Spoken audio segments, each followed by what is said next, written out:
नमस्कार, मैं हूं पंकज भार्गव। किसान आंदोलन के बीच दिल्ली में ऐसा कुछ हुआ जिसने हर किसी को सरप्राइज कर दिया। सुबह सुबह खबर आई, प्रधानमंत्री मोदी अचानक रकाबगंज गुरुद्वारे पहुंच गए। पहले तो यकीन करना थोड़ा मुश्किल था, क्योंकि पीएम की मूवमेंट से पहले स्थानीय पुलिस स्टेशन में जानकारी दी जाती है, ट्रैफिक रोका या फिर डायवर्ट किया जाता है, मगर ऐसा कुछ भी नहीं हुआ। गुरुद्वारे के बाहर बड़ी काली गाड़ी रुकी और प्रधानमंत्री अरदास करने गुरुद्वारा पहुंचे।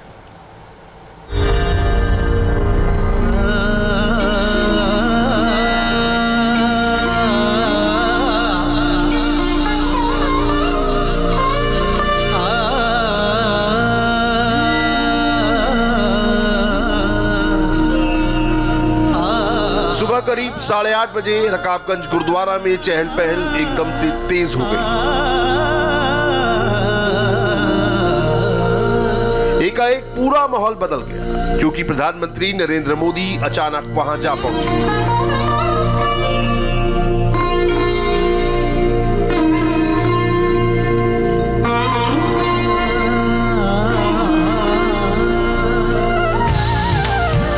प्रधानमंत्री के आने की जानकारी न गुरुद्वारा प्रशासन को दी गई थी, न स्थानीय पुलिस। जो कुछ हुआ फटाफट लोक कल्याण मार्ग से रकाबगंज गुरुद्वारा की दूरी 4 किलोमीटर है। आमतौर पर प्रधानमंत्री के काफिले के मूवमेंट के वक्त ट्रैफिक रोक दिया जाता है, लेकिन इस बार न ट्रैफिक रोका गया, न डाइवर्ट किया गया। पीएम मोदी अपने सुरक्षा गार्ड्स के साथ थे, पब्लिक के एकदम बीचों बीच।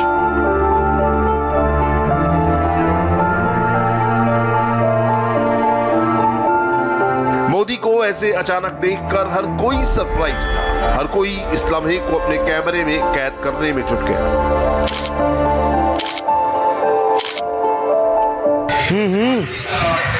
बाबा बुलाई बुला बुला बाबा का।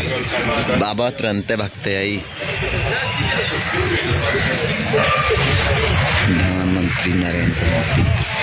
प्रधानमंत्री ने सर्वोच्च बलिदान के लिए श्री गुरु तेग बहादुर साहिब जी को श्रद्धांजलि दी।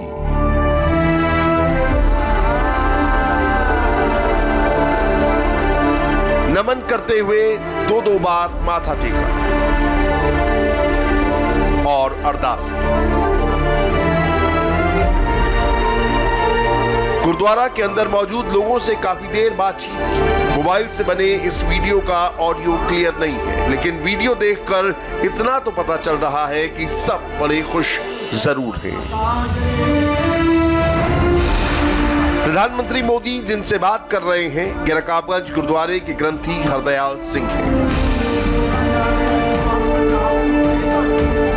हमने सीधे हरदयाल सिंह से जाना वहां पर क्या बातचीत हुई, पीएम मोदी ने क्या पूछा, उन्होंने क्या क्या बताया। ये प्रधानमंत्री का जो दौरा था, क्या अचानक था या पहले से जानकारी थी आप लोगों को? नहीं, शायद अचानक ही बना है। पहले कोई प्रोग्राम नहीं, किसी कोई नहीं था, इन्फॉर्मेशन नहीं थी। तो आए गुरुद्वारा साहब, आए मत्था टेका उन्होंने। रुमाला साहब जो गुरु ग्रंथ साहब को बैठ गया। उसके बाद हमने जो गुरु के अनुसार उनको हमने सरोपा दिया, सरोपा जो बैठ गया। उसके बाद हमने फिर गुरुद्वारे साहब की जो इसकी स्टोरी है, जो इतिहास है गुरु तेग बहादुर जी का, गुरुद्वारा रकाबगंज, वो हमने उनको सुनाया। सुनने के बाद वो बहुत खुश हुए। तो कहते मुझे बहुत सुकून मिला, बहुत अच्छा लगा मुझे गुरुद्वारा साहब आके। मैं अकेले में आना चाहता था, मैं इसलिए मुझे सुकून मिला। क्या प्रधानमंत्री ने भेंट भी दिया कुछ? भेंट जो गोलक में वो दी होगी, मुझे तो इस चीज का मालूम नहीं है, लेकिन जो रुमाला साहब होता है गुरु ग्रंथ साहब, वो रुमाला उन्होंने भेंट की जरूर किया, रुमाला सब दिया उन्होंने। फिर हमने उनको सौंपा दिया। प्रधानमंत्री के इस दौरे के लिए क्या कुछ तरह की पुलिस बंदोबस्त किया गया था? नहीं, ऐसे तो कोई नहीं था। जब प्रधानमंत्री चुपचाप आए, उन्होंने मत्था टेका और चले गए, किसी को किसी तरह की परेशानी नहीं हुई? नहीं, कोई परेशानी, कोई मतलब नहीं, कोई परेशानी। बस आए आके चले गए, बहुत खुश थे। मैं गुरुद्वारा साहब आया हूँ, मुझे सुकून मिला है, बहुत अच्छा लगा गुरुद्वारा साहब आके। तो कह रहे थे मैं अकेले में थोड़ा अच्छा लगता है उनको, शायद मत्था टेका।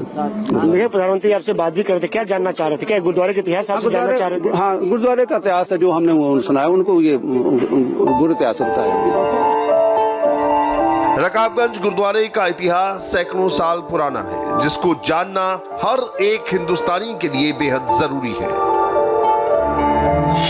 गुरुद्वारा रकाबगंज साहिब का निर्माण साल 1783 में हुआ था। इस पवित्र स्थान पर सिखों के 9वें गुरु तेग बहादुर जी के पार्थिव शरीर का अंतिम संस्कार किया गया था। साल 1675 में मुगल शासक औरंगजेब की सेना से लड़ते हुए चांदनी चौक में शहीद हुए थे। औरंगजेब ने गुरु तेग बहादुर जी को इस्लाम धर्म अपनाने को कहा और इनकार करने पर उनका सिर कलम कर दिया था। साल 1783 में बाबा बघेल सिंह जी के दिल्ली फतेह करने के बाद इस स्थान पर गुरुद्वारा बनाया गया। गुरुद्वारे का इतिहास प्रधानमंत्री मोदी को भी बताया गया। इसके बाद जब पीएम गुरुद्वारे से बाहर निकलने लगे तो उनकी एक झलक लेने के लिए लोगों की भीड़ इकट्ठा होने लगी। ये जो वीडियो आप देख रहे हैं ये वहां पर मौजूद पब्लिक के फोन से रिकॉर्ड किया गया। हर कोई प्रधानमंत्री को अपने कैमरे में रिकॉर्ड करना चाह रहा था, तो पीएम ने भी किसी का दिल नहीं तोड़ा।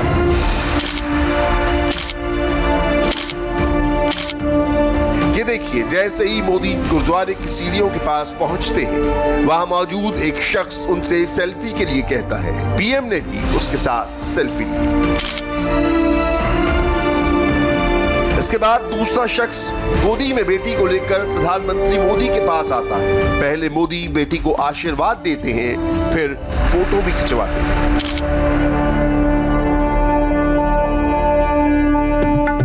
इसके बाद रास्ते में जो मिला, जिसने हाथ बढ़ाया, पीएम मोदी ने सबसे हाथ मिलाया, बातें की।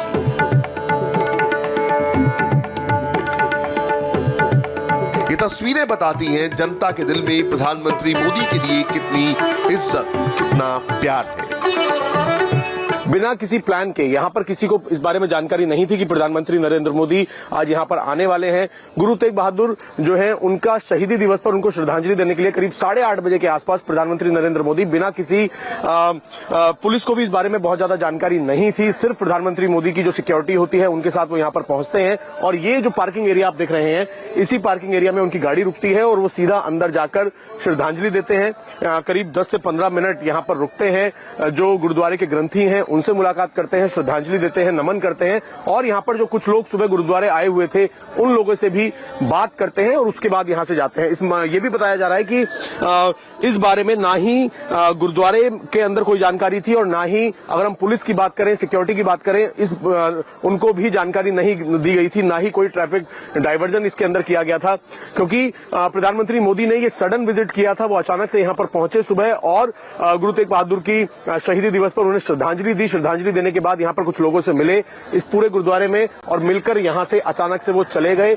यहाँ के जो ग्रंथी हैं उनका यही कहना है कि पहले से उन्हें इस बारे में कोई जानकारी नहीं थी, वो यहाँ पर थे, अचानक से वो यहाँ पर पहुंचे हैं। जब तक प्रधानमंत्री की कार स्टार्ट होकर गुरुद्वारे से निकल नहीं गई, तब तक वहां मौजूद पब्लिक वीडियो बनाती रही। ये तस्वीर भी वहां पर मौजूद फोन से ली गई है। किसान आंदोलन के बीच प्रधानमंत्री मोदी का अचानक गुरुद्वारा पहुंचने को बेहद महत्वपूर्ण माना जा रहा है। पीएम मोदी ने रकाबगंज गुरुद्वारा को लेकर 7 अलग अलग ट्वीट किए। ये ट्वीट गुरमुखी, इंग्लिश और हिंदी में किए गए।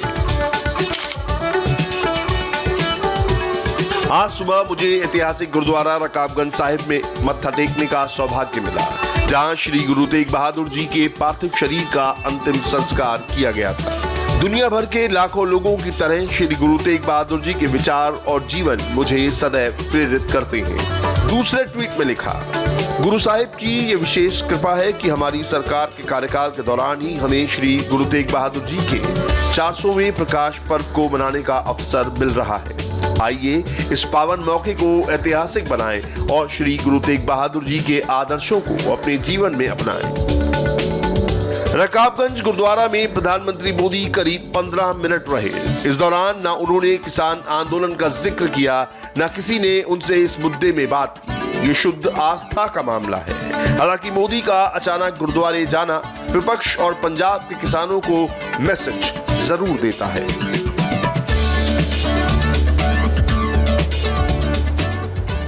रकाबगंज गुरुद्वारे की तस्वीरें बहुत कुछ कहती हैं। तस्वीरें तो आज ट्रैक्टर रैली की भी बोल रही हैं। इन तस्वीरों में भी सैकड़ों ट्रैक्टर हैं, हजारों किसान हैं, नारेबाजी है, लेकिन ये सब किसान बिल के समर्थन में हैं। सुनकर थोड़ी हैरानी जरूर हुई होगी, मगर उत्तर प्रदेश का किसान नए कृषि कानून के समर्थन में उतर आया है। इसकी बड़ी वजह योगी का किसानों से संवाद भी है।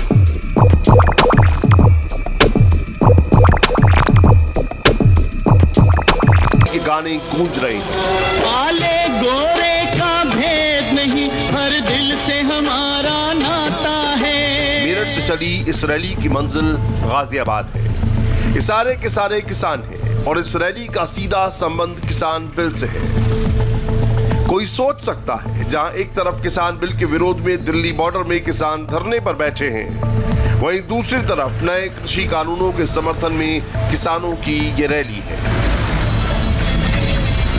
किसान बिलों का विरोध हो रहा है, उसके लिए सिंधु और टिकरी बॉर्डर पर प्रदर्शन चल रहा है। वहीं मेरठ और मुजफ्फरनगर से किसान यहां बिल के समर्थन में आए हुए हैं। ये आप देख रहे हैं, इस वक्त ये इंदिरापुरम के रामलीला मैदान की तरफ बढ़ रहे हैं, जहां वो रैली करने वाले हैं। दूर तक नजर जाएगी, आपको सैकड़ों की संख्या में ट्रैक्टर नजर आएंगे। इनका नारा है किसान बिल हमारा, और उसी के समर्थन में कर रहे हैं। इसका आयोजन चंद्रमोहन ने किया है। चंद्रमोहन जी हमारे साथ हैं। सर, बहुत से लोग ये जानना चाहते हैं कि कौन है ये लोग, ये कौन से किसान संगठन है जो आज इस बिल के समर्थन में आए? ये हिंद मजदूर किसान समिति है।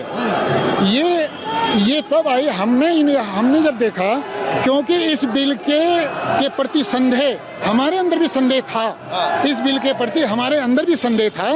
लेकिन जब परसों माननीय प्रधानमंत्री जी ने 130 करोड़ हिंदुस्तानियों के सामने गारंटी दी कि जो भ्रम फैल रहा है एमएसपी का और जमीन पे कब्जा करने का, उन्होंने स्पष्ट गारंटी दी ऐसा कुछ नहीं होगा। तो हम माननीय प्रधानमंत्री की जो गारंटी जो है उसको हम मानकर उनको समर्थन देने आए हैं। अच्छा, कि आप भी धरना देंगे और टिकेंगे? नहीं, धरना नहीं देंगे, हम तो ज्ञापन देंगे। क्योंकि उसमें कुछ हमारी कृषि मंत्रालय से कृषि मंत्री जी के पास हम जाएंगे ज्ञापन लेके। एक तो समर्थन का ज्ञापन है, दूसरा कुछ मांग है। ये मांग है कि जो किसानों के ट्रैक्टर हैं, चाहे वो 50 साल पुराना भी हो, उस पर प्रतिबंध ना लगे। दूसरा, ट्यूबवेल के बिना खेती नहीं हो सकती। आज के हिसाब से ट्यूबवेल के बिना खेती नहीं हो सकती, तो ट्यूबवेल का बिल माफ हो जाए। तीसरा, जब गन्ने की फसल कटती है तो टाइम पे कट जाए, टाइम पे मिल में पहुंच जाए, क्योंकि फिर अगली फसल बोने के लिए किसान को समय मिल जाए। ये कुछ मांगे हैं। तो इनकी भी कुछ मांगे हैं, जिन मांगों के साथ ये पहुंचने वाले हैं, और यहाँ अभी किसान प्रदर्शन जारी है। पहले ये किसान भी भ्रम में फंसकर बिल का विरोध कर रहे थे, लेकिन पीएम मोदी को सुनने के बाद इनकी आंखें खुल गई हैं। हिंद मजदूर किसान समिति की तरफ से कृषि कानूनों को लेकर ट्रैक्टर मार्च निकाला गया।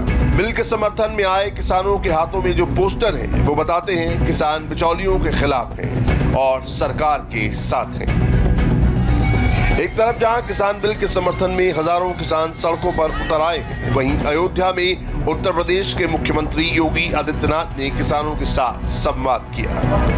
उनको बिल के फायदे समझाए, नए कानूनों पर फैलाए जा रहे भ्रम को दूर किया। एमएसपी समाप्त हो जाएगा, ये पूरी तरह भ्रामक है। प्रधानमंत्री जी ने बार बार कहा है कि एमएसपी समाप्त नहीं होगा, लेकिन उस सब के बावजूद गुमराह करने का प्रयास हो रहा है। मंडी समितियों को समाप्त करने की तमाम भ्रामक सूचनाएं दी जा रही हैं। कोई भी मंडी समाप्त नहीं होने जा रही है, बल्कि मंडियां भी अपना काम करेंगी, और मंडी के बाहर भी अगर किसान भाई को अपने द्वारा उत्पादित अन्न की कीमत मंडी से ज्यादा दाम मार्केट के बाहर, मंडी से बाहर मिलता है, देश के किसी कोने में मिलता है,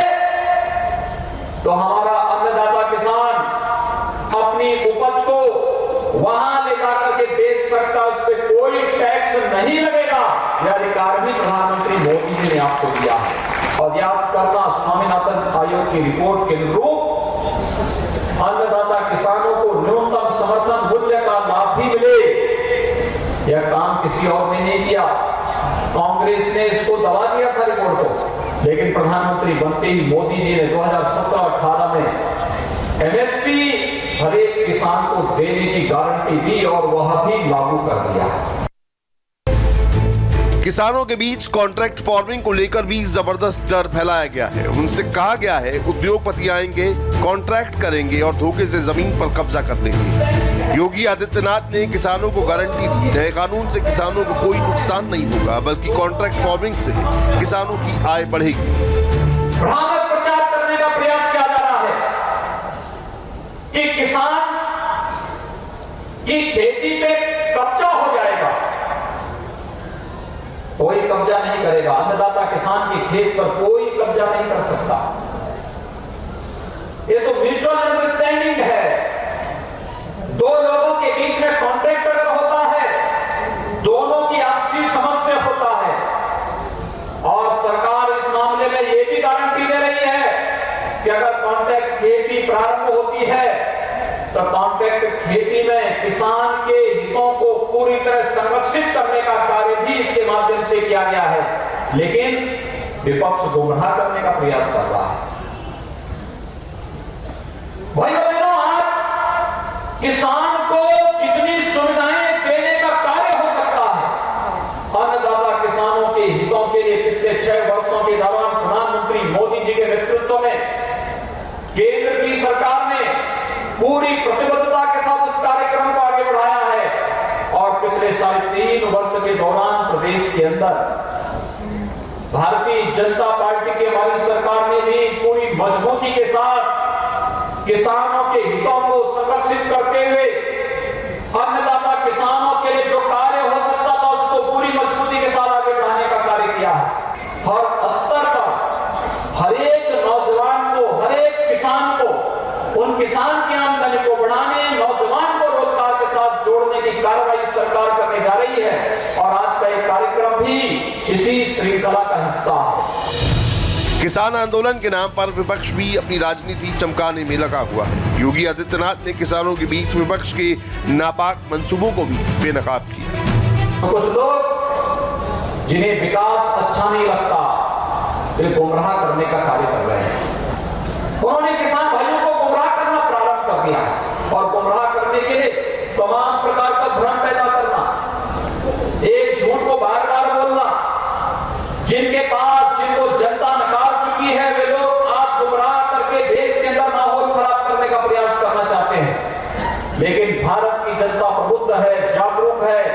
भारत की जनता किसी भी प्रकार के गुमराह में नहीं आई कि उसकी अटूट निष्ठा और उसका अटूट जो विश्वास है वह प्रधानमंत्री मोदी जी पर है। और आज यही कारण है कि बड़े बड़े किसान सम्मेलन के माध्यम से किसान भाई पूरी तरह प्रधानमंत्री मोदी जी का समर्थन करते हुए दिखाई दे रहा है।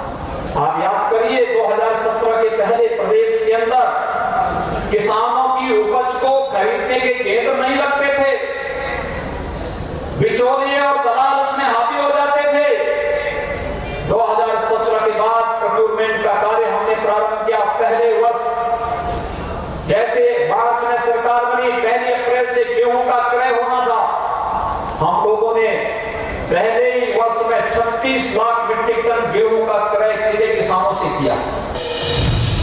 25 दिसंबर भारत रत्न सम्मानित अटल बिहारी वाजपेयी की जयंती के खास मौके पर प्रधानमंत्री नरेंद्र मोदी किसानों से संवाद भी करेंगे। इस मौके पर कैसे पीएम मोदी किसानों को बड़ा तोहफा देने वाले हैं, इस बारे में भी सीएम योगी ने बताया।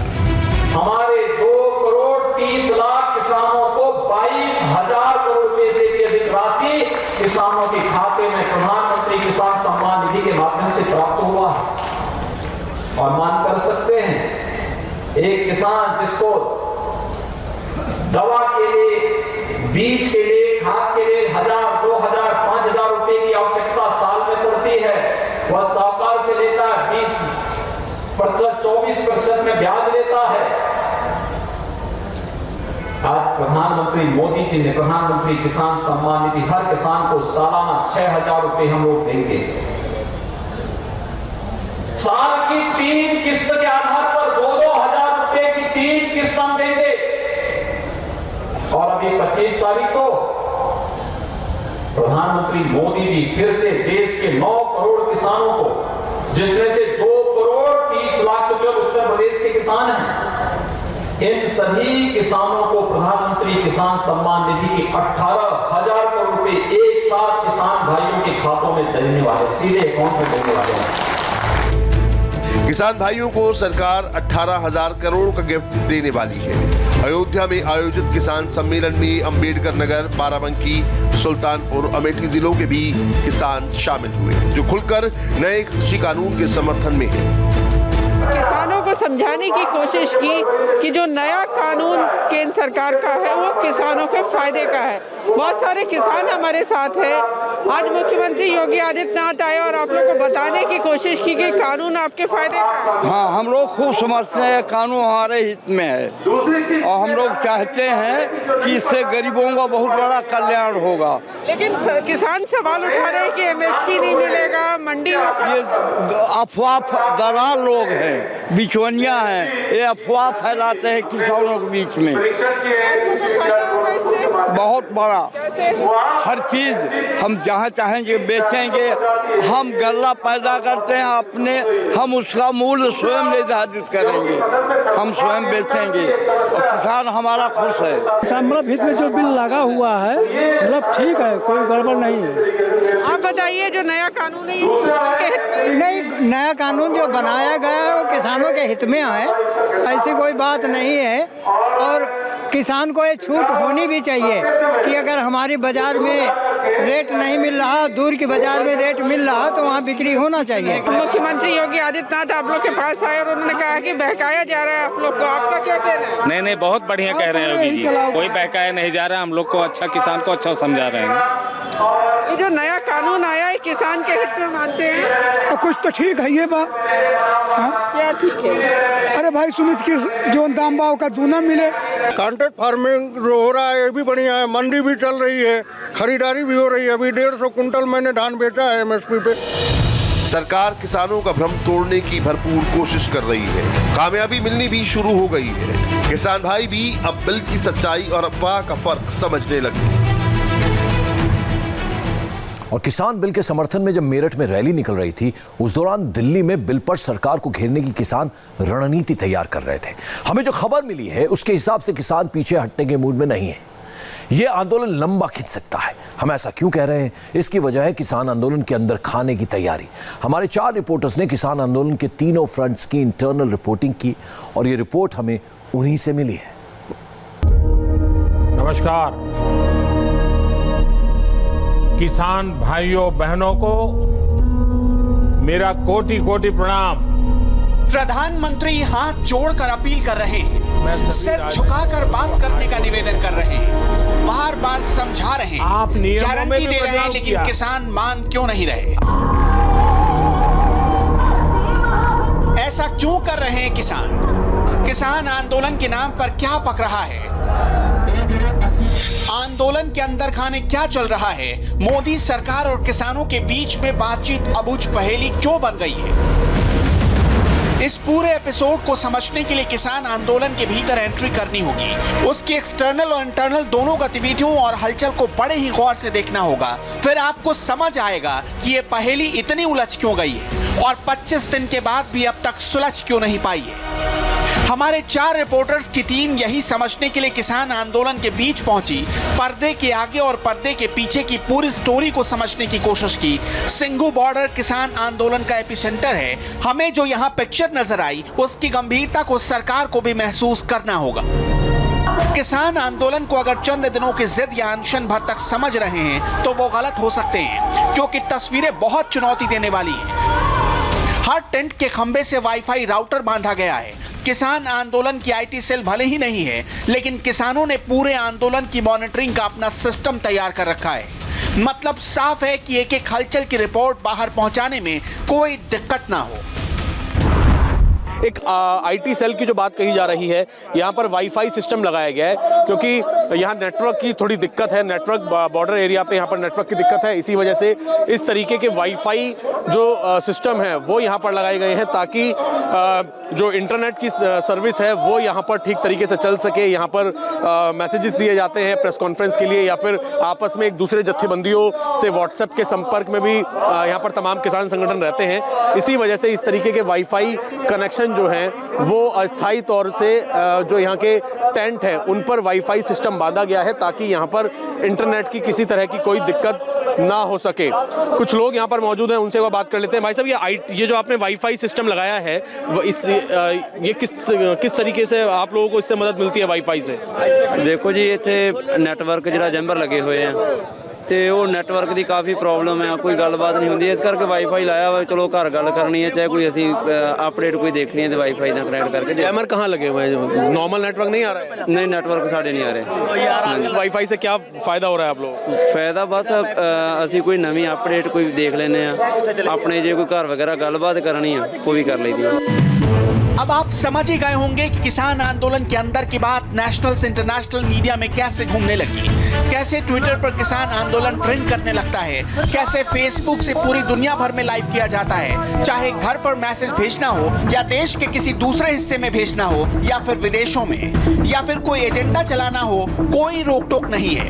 आंदोलन का मंच मौजूद है और नेटवर्क कनेक्टिविटी ठीक है।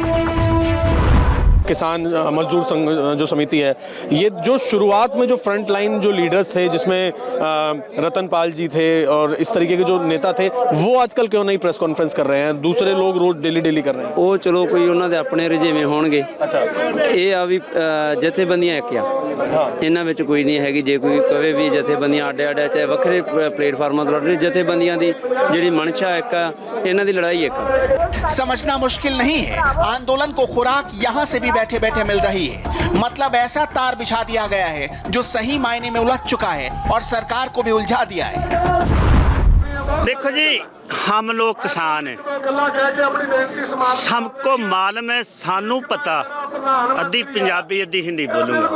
जो खेती करने वाले कानूनों का पर इन्होंने की लोड़, कोठियां बैठे लोगों को की पता कानूनों का। साढ़े सामने आवे, साढ़े नाल गल करे, असीं इहनूं दसांगे भी किसान की चीज़ आ ते किसान दे कानून की चीज़ आ। किसान इन्हें पुछांगे पैड़ी च बीज किन्ना पाईदा, दस दू। असीं पुछांगे कणक नूं पानी लाईदा, किन्ने पानी लाईदे आ, ये दस दू।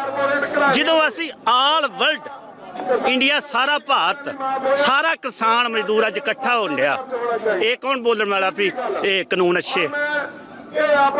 इन्हों दुनिया ने राज दिता, साडा वोट राज। जे दुनिया ऊपर लेके जा सकती है ना तो दुनिया नीचे। कहते हैं पाप का घड़ा जब भर जाता है ना तो फूटता है, तो हो सकता है आपका पाप का घड़ा भर चुका है, अब इसको फूटने की बारी है। हम तरनतारन जिले से आए हैं, कोटपुटा पिंड है हमारा। हम 7 दिन हो गया है को, हम जितना तेरा काले कानून रद्द नहीं करते, हम जाते नहीं, हमको ठंड कोई नहीं लगती। किसानों की जो तैयारी हमारे रिपोर्टर्स ने देखी, उससे एक मैसेज तो साफ है कि आंदोलन नहीं आसा। बस इतना समझ लीजिए, एक आग का दरिया है और बहुत फूंक फूंक कर कदम रखना है, क्योंकि किसान बड़ी तैयारी करके आए हैं, लंबी लड़ाई के मूड में हैं। बूढ़े बुजुर्ग, महिला, युवा, बच्चे, सबको तैयार किया गया है। ये सब फिजिकली भी दुरुस्त हैं और मेंटली भी। हम ऐसा क्यों कह रहे हैं उसको समझना है तो इस बोर्ड को देखिए, crazy tattoos club, free for farmers. Free में टैटू लगाने, ये टैटूज गोदने वाली पूरी टीम एक साथ लुधियाना से आई है। किस तरीके के हैं, क्या क्या बना रहे हैं, कुछ खास चीजें? इसमें स्लोगन है, निश्चय कर अपनी जीत करूं, हर मैदान फतेह, निर्भय निर्वैर, और किसानी के ऊपर ट्रैक्टर हो गया, फसल हो गया, ठीक है, ऐसे टैटूज। इस तरीके के जो ये इन्होंने एक जो यहाँ पे एक एग्जाम्पल दे रखा है कि ट्रैक्टर हो गया, किसान हल जोत रहा है, गेहूं, और इस तरीके के जो पंजाबी कल्चर की जो तमाम जो चिन्ह होते हैं वो यहाँ पर बनाए जा रहे हैं। इस तरीके से आप देखिए, एक शख्स है वो यहाँ पर हाथ पर अपना टैटू बनवा रहे हैं। आपका क्या नाम है, कहाँ से हैं आप? मेरा नाम गुरदेव सिंह है, मैं तरनतारन से हूँ। तरनतारन से। क्या टैटू बनवा रहे हैं? निर्भय निर्वैर। निर्भय निर्वैर, इसका हिंदी में क्या मतलब है? इसका हिंदी में नहीं, इसका पंजाबी में मतलब है हम किसी का भाव नहीं रखते। पंजाबी कल्चर का टैटू बनवा रहे हैं? हाँ जी, हाँ जी। मतलब अगर आंदोलन में किसी किसान की अगर हिम्मत जवाब दे जाए और लक्ष्य से भटकने लगे तो किसान आंदोलन से जुड़ी इन चीजों के टैटू उसे मानसिक तौर पर मजबूत रखेंगे। इसलिए टैटू भी बहुत सिलेक्टेड और आंदोलन से रिलेटेड लगाए जा रहे हैं, जिससे कि किसानों के अंदर आंदोलन की आग जलती रहे। इनको ध्यान से सुनिए, समझ जाएंगे। तमाम लोग यहाँ पर आए हुए हैं, आप सब भी टैटू बनवाने आए हुए हैं, आप क्या बनवाएंगे? मैं हर मैदान फतेह। हर मैदान फतेह। हर मैदान फतेह। हाँ जी, हाँ जी। आप भी टैटू बनवाने? हाँ जी। आप कहाँ से हैं? खडूर साहब डिस्ट्रिक्ट। आप क्या बनवाएंगे? निरपौ निर्वैर। तो देखिए, इस तरीके से यहाँ पर तमाम जो किसान लगातार आंदोलन कर रहे हैं, इनका कहना है कि कृषि कानून जब तक वापस नहीं होगा ये लोग यहीं पर डटे रहेंगे। और इस तरीके से कुछ लोग हैं जो कि परमानेंट टैटू यहाँ पर बना रहे हैं। देखिए, यहाँ पर भी एक टैटू इस वक्त ये बना रहे हैं। भैया क्या बना रहे हो? निर्भव निर्वैर। निर्भव निर्वैर। इसे थोड़ा हिंदी के का मतलब भी समझा दीजिए। बिना डर के, बिना किसी बैर के, मतलब बिना लड़े, मतलब शांति से पीसफुली प्रोटेस्ट करना। इस तरीके के टैटू जो है वो यहाँ पर बनाए जा रहे हैं।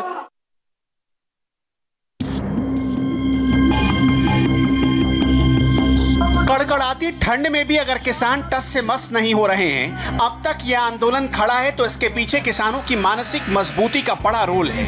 किसान नेता इसे अच्छी तरह से जानते हैं, इसलिए इस खुराक की कमी नहीं होने दे रहे हैं। सिंघू बॉर्डर पर एक लाइब्रेरी भी बनाई गई है। यहाँ तकरीबन 1000 किताबें और अखबार रखे गए हैं। अलग अलग भाषाओं में मानसिक और वैचारिक मजबूती की पूरी डोज यहाँ मौजूद है।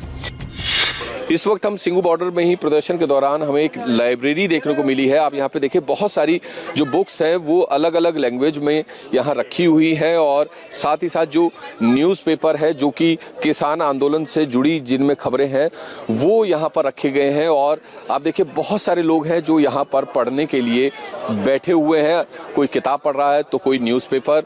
तो ये तमाम व्यवस्था जो है जिन लोगों ने की, हम उनसे भी बात करते हैं और देखते हैं कि कॉन्सेप्ट ये क्या है। भाजी, क्या नाम है आपका? मेरा नाम दिनेश चड्डा। दिनेश जी, ये क्या कॉन्सेप्ट आपने तैयार किया है? पूरा लाइब्रेरी का, अखबार भी मैं देख रहा हूँ, बच्चे भी यहाँ पर पढ़ रहे हैं, क्या कॉन्सेप्ट है? ये इसका नाम है जी पंजाबी में सांझी सथ, जब हम इसे सांझी चौपाल कह सकते हैं। मकसद इसका ये है कि जितने भी हमारा यूथ, जितने भी हमारे संघर्षकारी आए हुए हैं वो डेमोक्रेसी के ऊपर और जो संघर्ष के मुद्दे हैं उनके ऊपर पॉजिटिव चर्चा करें, क्योंकि ये दुनिया का सबसे बड़ा आंदोलन है। दुनिया के सबसे बड़े लोकतंत्र की राजधानी को घेर लिया गया है। ऐसे में जो सेंट्रल गवर्नमेंट है या बीजेपी है या एक मीडिया का छोटा सा हिस्सा है, उनके द्वारा कोशिश की जा रही है इस आंदोलन को बदनाम करने की। पहले कोशिश की गई, फिर इसको गलत राह पे डालने की कोशिश की गई। बट हम जो आंदोलनकारी हैं वो इस गल पे पूरे वजिद हैं कि हमने डेमोक्रेटिक वे में अपने राइट्स लेने हैं। तो डेमोक्रेटिक वे में अपने राइट्स लेने के लिए ये एक चर्चा का प्लेटफॉर्म बनाया गया है। जो बात इन्होंने की वही बात हमारे जहन में भी थी, क्योंकि कई तस्वीरें देखने को मिली थी जिसके बाद किसान आंदोलन को वामपंथियों के द्वारा हाईजैक करने का आरोप लगा। ये आशंका थी कि किसानों के दिमाग में वामपंथ की विचारधारा को छाप दो। हमने जानने की कोशिश की कि जो लाइब्रेरी यहाँ चल रही है, कहीं वहाँ पर लेनिन और माओ तो नहीं पढ़े जा रहे। हमें ये किताबें तो नहीं मिली, लेकिन कुछ तस्वीरें और पोस्टर जरूर मिल गए जो इस बात की गवाही दे रहे हैं कि सरकार के लिए किसानों को समझना आसान नहीं है। शाम को हमारी सिटिंग होती है, दिन भर क्या हुआ या फिर जो आंदोलन चल रहा है, कैसे हम इस आंदोलन को और कंधे से कंधा मिला के, हाथ से हाथ मिला के इसको आगे तक ले जाएं, इसको तीखा करें, ताकि जो बहरी सरकार है वो काले कानूनों को वापस ले ले। और यहाँ आप देख सकते हैं कि बच्चे है ना, बच्चे आ जाते हैं, खेलते रहते थे, अभी बच्चे पढ़ने आ जाते हैं, कोई रंग सीख रहा है, कोई पेंटिंग सीख रहा है और लोग बातें कर रहे हैं। बस बातें जो चर्चाएं होती हैं जब, तो किसी न किसी मुद्दे पे पहुंचते हैं। जैसे आज का विषय हमारा है यहाँ पर, वो काले कानूनों को जो भी जितनी संजीदगी से जानता है वो एक दूसरे के साथ डिस्कस करेगा, समझाएगा, जिसको नहीं पता है तो जिसको बहुत पता है। ऐसे बस यहाँ ये है कि जो भी नॉलेज होती है, आपका ज्ञान होता है, उसको साझा करने के लिए एक सांझी छत बनाई है। किसान आंदोलन के अंदर खाने जो भी चल रहा है उसकी एक एक तस्वीर हम कैमरे पर उतार रहे थे। जो तस्वीरें नजर आ रही थी उसके मुताबिक सरकार और किसानों के बीच की पहेली उलझती जा रही थी, क्योंकि किसानों की तैयारी देखकर लग नहीं रहा था कि मामला इतनी जल्दी सुलझने वाला है। संवाददाता कुमार सोनू को एक और तस्वीर मिली, जिसे देखिए और समझिए। राजेंद्र जी, ये क्या कॉन्सेप्ट है कि कोई भी आए, कोई भी पग बंधवाए? हाँ सर, हम थोड़ा सा ये क्रेडिट कर रहे हैं अभी पगड़ी बनने का। और ये भाई साहब हैं, ये फ्री सेवा के लिए सारा खर्चा ये उठा रहे हैं। पंजाब से आए हैं जी। क्या नाम है आपका? विक्रम। हमारी मेरी पूरी सोसाइटी है पिंड सुर सिंह वाला की, और हम 10 साल से ये सिखलाई कैंप चला रहे हैं। और ये किसान आंदोलन में भी हम हिस्सा डालने के लिए, हम खुद भी किसान हैं, लेकिन हमारा उद्देश्य है कि इसके साथ साथ हम दस्तारों के साथ भी जोड़ें, हम अपनी सिक्की को बढ़ाएं। डेली कितने लोगों को जो है दस्तार बांधी जाती है? 200-250 करीब बांध देते हैं हम, और पग भी हम खुद देते हैं अपनी लाके। और जितने भी हमारी कोशिश होती है कि जो मोने लोग हैं उनको पहले बांधा जाए, जो उनको सिक्की के साथ जोड़ा जाए। एकता में शक्ति है और ये पग उसका प्रतीक है, और किसानों की आवाज को एक सुर में बांधने का माध्यम भी। सिंघू बॉर्डर के बाद हम गाजीपुर बॉर्डर पहुंचे, जहां किसान आंदोलन का एक मोर्चा यहां भी खुला हुआ है। हमें यहां कई ट्रकों और ट्रैक्टर पर सोलर पैनल लगे मिले, जो ये बता रही थी कि किसानों की तैयारी बड़ी पक्की है। इस वक्त गाजीपुर बॉर्डर पर हूँ और यहाँ पर किस इंतजाम के साथ किसान यहाँ पर प्रदर्शन के लिए पहुंचे हुए हैं वो हम आपको दिखाते हैं। दरअसल यहाँ पर एक ट्रक मौजूद है और उस ट्रक के ऊपर सोलर पैनल का इस्तेमाल किया गया है। सोलर पैनल को फिट किया गया है। और ये आपका ही ट्रक है? जी हाँ जी, हमारा ये जो सोलर पैनल लगाया है, क्यों जरूरत आपको महसूस हुई इसकी? मैम, मोबाइल सबके पास है आज के, जो कोई भी ऐसा नहीं है, मतलब सब टेक्नोलॉजी से आपको पता है लैस हो रखे हैं। तो इसीलिए कि मोबाइल सभी के डाउन होते, तो इसलिए हम लोगों ने सोचा कि चलो मोबाइल का ये एक अच्छा स्रोत रहेगा कि रिचार्ज करने का। तो बैटरी लेके आए हैं और इन्वर्टर है, कन्वर्टर, दोनों चीज़ें मौजूद है। मैम, जिसको ज़रूरत है वो आ रहा है, कोई भी है, जैसे किसी को भी नहीं मना कर रहे हैं। जिसको ज़रूरत है अपना खड़ा होकर यहाँ पे अपना मोबाइल चार्ज करे, अपना ले जा सकता है। तो कोई इशू नहीं है। हाँ, यहीं पे चार्जिंग करते हैं, बस इन्हें फ़ोन दे देते हैं, ये चार्ज करके हमें दे देते हैं। ना कोई पैसा लेता है ना कुछ करते हैं, ये फ्री में फ़ोन चार्ज कर रहे हैं। बताओ इससे बड़ी क्या सेवा और। इसका मतलब समझ लीजिए कि किसान किस तरह से खुद को तैयार कर चुके हैं। घर वालों से बात कर बता रहे हैं कि चिंता की बात नहीं है, लड़ाई अभी जारी रहेगी। हमारे रिपोर्टर्स को जो तस्वीरें दिखाई पड़ी, उससे तो यही लग रहा है कि या तो किसान आंदोलन में पीपली लाइव हो रहा है, या रामलीला मैदान चल रहा है, या फिर शाहीन बाग चल रहा है। ये जो भी चल रहा है लंबे समय तक के लिए चल रहा है।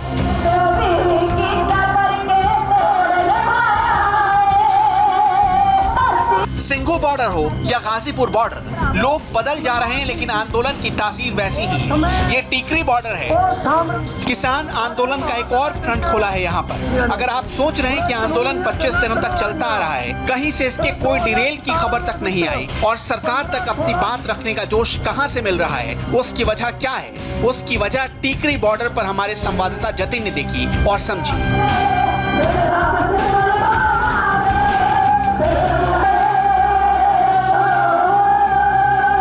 पंजाब हरियाणा से किसान ऐसे ही नहीं आए, पूरी प्लानिंग और मैनेजमेंट के साथ आए।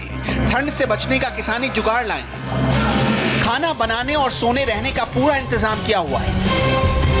कपड़े धोने के लिए वॉशिंग मशीन भी लाई गई है। एक हफ्ते बाद टीम बदल दी जाती है और नई टीम मोर्चा संभाल लेती है। इस वक्त हम बहादुरगढ़ की तरफ मौजूद हैं और आपको दिखाएंगे कि जिस तरीके से दिल्ली में ठंड बढ़ रही है, किसान भी अपने आप को बचाने के लिए, ठंड से किसान परेशान ना हो, बीमार ना हो, उसके लिए तमाम इंतजाम कर रहा है। मेट्रो के ठीक नीचे किसानों का ये प्रदर्शन है जो कि बीते 24 दिनों से चल रहा है, और सड़क के बीच में जो डिवाइडर होता है उसको कहीं ना कहीं अब किसान ठंड से बचने के लिए इस्तेमाल कर रहा है। इस डिवाइडर को आप देखेंगे ओस ना पड़े, इसके लिए जो प्लास्टिक की पन्नियां हैं, तरपाल है, मोमजामे हैं, वो यहाँ पर लगाए गए हैं, ताकि रात में किसान जब शीतलहर चलती है तो इस डिवाइडर के नीचे अपनी रात बिता सके। एक तरीके से इसको टेम्परेरी रसोई की तरह भी इस्तेमाल किया जा रहा है, और रात को सोने के लिए भी इस डिवाइडर का इस्तेमाल यहाँ पर किया जा रहा है। सुबह नाश्ता जो बनाने का और परोसने की जो प्रक्रिया है वो भी यहाँ पर की जाती है। ठंड जैसे जैसे बढ़ रही है उसको देखते हुए गर्म पानी की किसानों को जरूरत है। उसके लिए आप देखेंगे कि जो मशीन है वो भी यहाँ पर गाँव से मंगवाई गई है। किसान आंदोलन के अंदर खाने की ये तस्वीरें बिल्कुल ओरिजिनल है। डेडलॉक की स्थिति सरकार और किसान दोनों की चिंता का सबब बन गई। समाधान अब बहुत जरूरी है, क्योंकि आंदोलन का लंबा खिंचना न तो सरकार के लिए सही है और न ही किसानों के लिए।